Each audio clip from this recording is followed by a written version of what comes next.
everybody, and welcome back to Multifamily Talks Live. I'm Krista Hurley, Industry Principal for RealPage.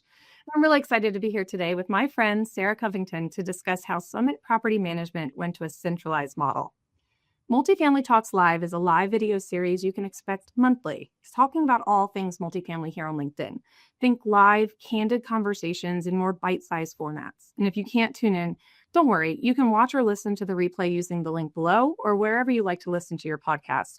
And make sure to follow us on LinkedIn so you don't miss out on any new conversations that are coming up. And don't forget to ask any questions in the comments section for Sarah or myself today. Hi, Sarah. Welcome. Thanks so much for joining. Hi, thank you so much for having me. Yeah. Can you tell our listeners a little bit about yourself and then also Summit? Yeah, definitely. So Summit was established in 2016. We currently own 36 communities, about 10,000 apartment homes. Our company mainly focuses on a value-add business model. As for myself, I've been in the industry for about 8 years. I've been with Summit for 5 years. Started as a leasing specialist in 2020, and I grew my career into my next position, which was as an assistant manager. I went on to a property manager, multi-site property manager, and now my current role is operations specialist and centralization manager. You know, your progress is really impressive, and it's very, if you don't mind me saying, stereotypical to how multifamily progresses in the front office. And so it's very serendipitous that we're talking about centralization today, because that is breaking that mold and that career pathing. But as your friend, proud of you, girl. You keep climbing. I'm so excited for you. And from where I sit, centralizing operations requires a thorough transformation of a business, including 3 key elements. So reorganizing the organizational structure, so how those teams are aligned, redefining operational roles, like who is responsible for specific tasks, and then implementing technology solutions necessary to facilitate all of those change. So we're going to take a deeper dive into those 3 key areas today. So you and I have been working together on another initiative that is related, and that's how I found out about Summit's centralization's efforts. So can you tell us a little bit more about the team? Yeah, definitely. So currently right now we have a 10-person centralization team. We primarily focus on processing applications, delinquency management, as well as our online leasing. So we do have somebody that works with our CRM and our AI to give some extra guidance in our leasing department. Yeah, and the meeting with them has been such a treat during this initiative that we're in. And it's clear that they've been very instrumental in this shift. But every journey has a beginning, and it usually is a pretty compelling reason. So maybe let's go there. What were the top 1, maybe or 2 drivers for Summit moving away from a traditional model? Our main initiative was definitely to give time back to our on-site teams. We needed to remove those mundane and monotonous tasks that we felt that were really bogging down the time that they were in the office and was taking away from our residents' experiences. We also did find cost efficiencies moving into a centralization model, but that definitely wasn't our top driver. We really wanted to give more time to our team to focus on our residents. Yeah, I love that. So I imagine deciding to change the status quo wasn't taken lightly. And I really want to tune into the audience, as if you're just tuning in. We're talking about centralization with Sarah Covington at Summit Property Management. And we want to know, what are the areas of centralization that you may have adopted? So things like role specialization, AI, which were both just mentioned by Sarah, or maybe consolidation. So all of your systems finally speaking the same language. Go ahead and just write in the comments box, and we can read those in real time, and also ask any questions if you have any for me or Sarah during this webcast. So Sarah, how did you assess Summit's organizational readiness and build that business case that leadership could really get behind? So the key part for us was really determining what could we take off of our on-site teams. What were those tasks? What made sense for our organization to centralize? Once we met on that and we really talked it out, the idea kind of took off and we just really hit the ground running. Yeah, I mean, and I can imagine that planning is often the most overlooked or critical part of that. And again, there's no one size fits all for centralization. We really love to say that in this multifamily world. So how long did you spend planning, and what steps did you take to ensure you were setting yourselves up for success? You know, like I said, we really dove right in. Our president, Shar McCurdy, she heard about this concept at NAA a few years ago. And when she came back, she sat me down and she said, I heard that this idea, I have kind of an idea of what we can centralize. I want to hear your takes. And she was kind of, put it in my lap and let me run with it. And I'm telling you, within 2 months, we had a team hired and we began centralizing our tasks. That's incredible. And when it came to that, were you looking internally at most of your folks, or was that outside hires that maybe they had already done some sort of centralization within the multifamily world? So we did a little bit of both. So, a part of our 10 team members that we have in our centralization team, 6 of them were on-site promotions. We brought people in from Houston. We brought, it was just a great opportunity to be able to give them that, promotion within our industry. Yeah, I do love that. And again, that kind of changes what we were saying earlier about that stereotypical or that status quo upward trajectory that we see within multifamily. That kind of changes that game a bit and really can help them get to that corporate office. So I do love that. And I love that you've created those opportunities for them.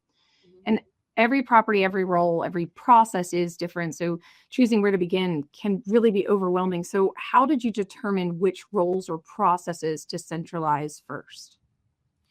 We wanted to think about what was those repetitive tasks. So we kind of dove in, and I took my experience on site and I said, you know what, processing applications, we do the same thing over and over and over again.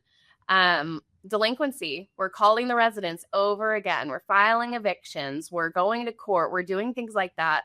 And then just the online leasing, I said, our leasing team handles a lot of our leads, but what about the leads that want to do self-guided tours? What about the leads that don't ever come in and tour? People, things like that would be a little bit more repetitive. I want our leasing team to really focus on the bodies that come in our door.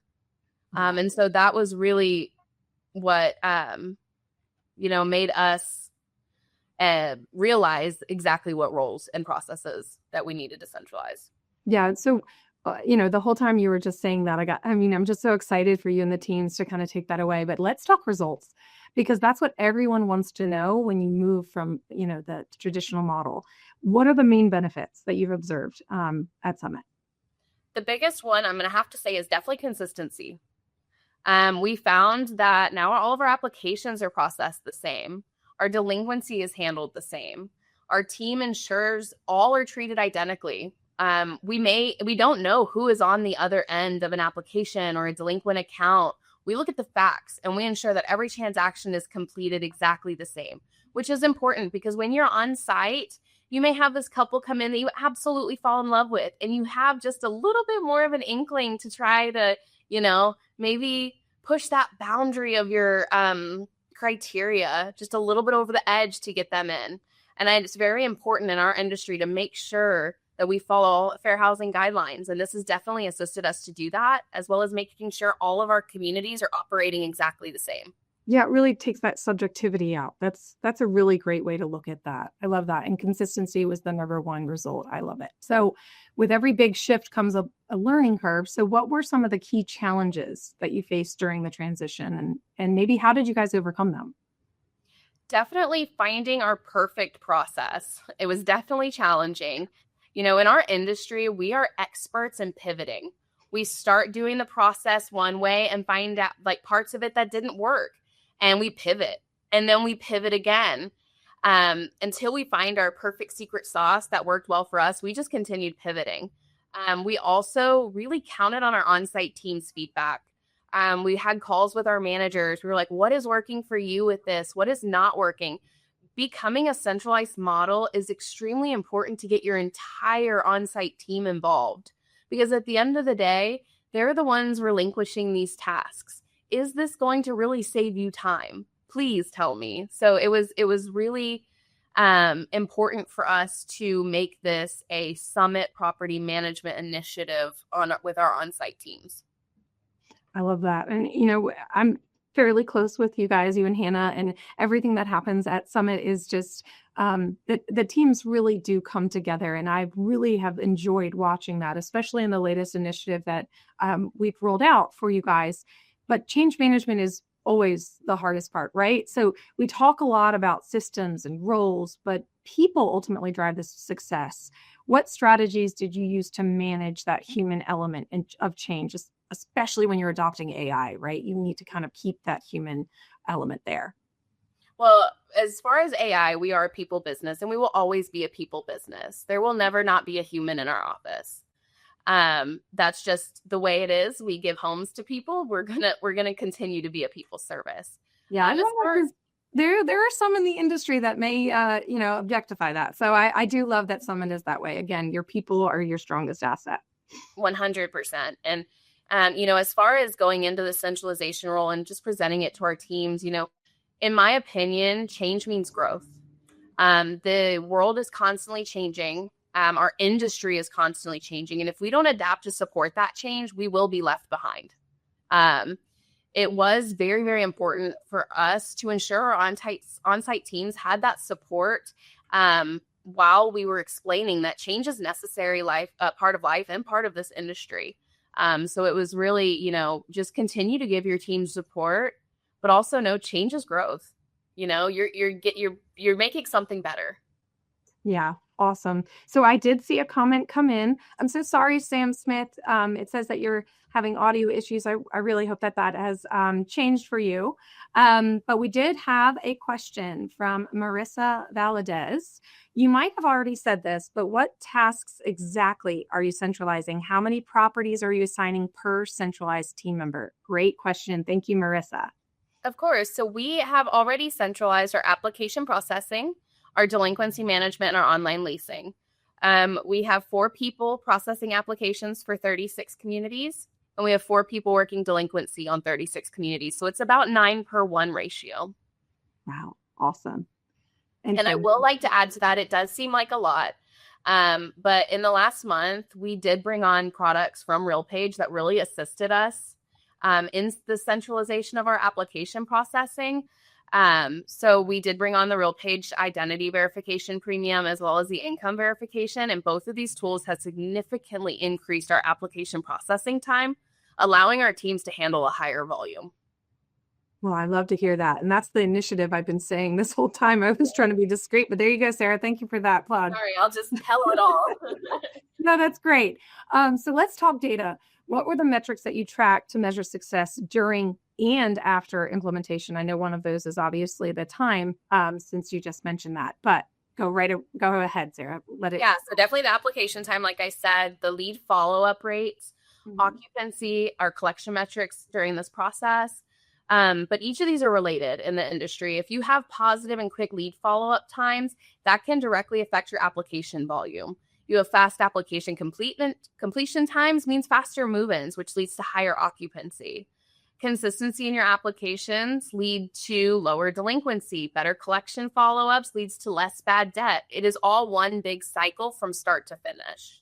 Yeah, and then you have those people that are poised in those positions that are learning as they continue centralizing on how to do that in a perfected manner. So big deal there. And finally, I want to look at the bigger picture.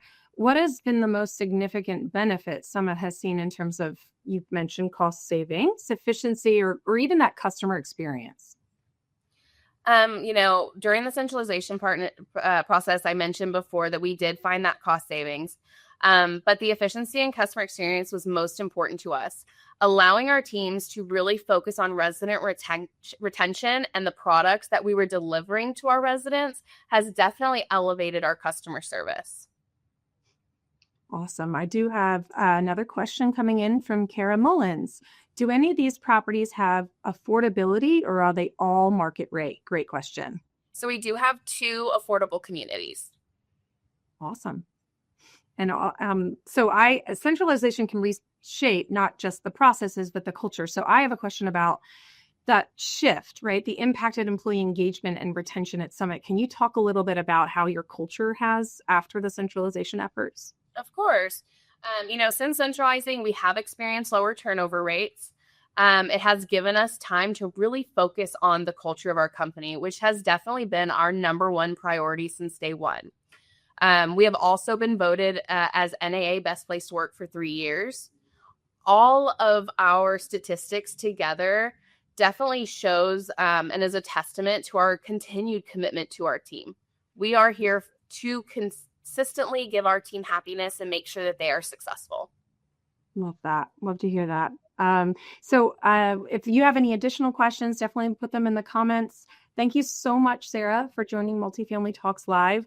This conversation was packed with valuable insights, especially for teams who are considering or reconsidering how centralized operations can work for them.